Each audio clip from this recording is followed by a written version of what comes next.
meet you. You're recommended to me by some people. Hey, ooh, is this illegal?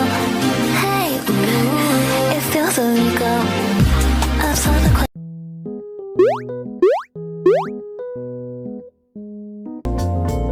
Pasar persaingan sempurna adalah bentuk struktur pasar di mana terdapat sangat banyak penjual dan pembeli.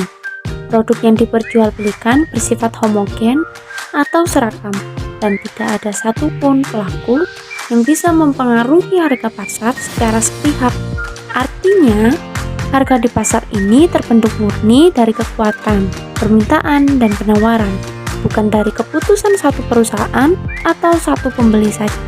Artinya, harga di pasar ini terbentuk murni dari kekuatan permintaan dan penawaran, bukan dari keputusan satu perusahaan atau satu pembeli saja. Lalu, apa aja sih ciri-ciri pasar persaingan sempurna? Yang pertama, jumlah penjual dan pembeli sangat banyak, sehingga tidak ada yang punya kekuatan untuk mengontrol harga. Yang kedua, produk yang dijual bersifat homogen atau identik. Konsumen tidak bisa membedakan produk dari penjual satu dengan penjual lainnya. Ketiga, ada kebebasan masuk dan keluar pasar. Perusahaan baru bebas masuk jika tertarik, dan perusahaan yang merugi bebas keluar tanpa hambatan.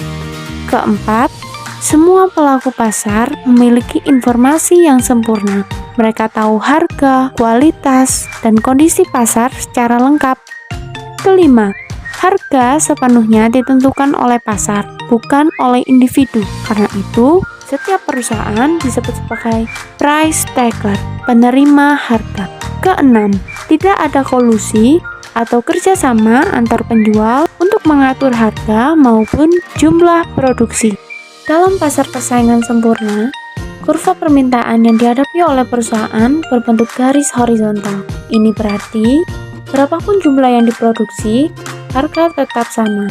Kondisi ini mencerminkan bahwa D sama dengan AR sama dengan MR sama dengan P, di mana penerimaan rata-rata dan penerimaan marginal selalu sama dengan harga pasar. Keseimbangan pasar terjadi ketika jumlah yang diminta sama dengan jumlah yang ditawarkan, dan disinilah harga pasar terbentuk secara alami. Selanjutnya, pasar persaingan sempurna memiliki beberapa keuntungan. Pertama, harga produk cenderung murah dan terjangkau bagi konsumen. Kedua, efisiensi produksi tercapai secara optimal. Ketiga, konsumen mendapat kualitas terbaik dengan harga yang wajar dan tidak ada eksploitasi. Namun, ada juga kelemahannya.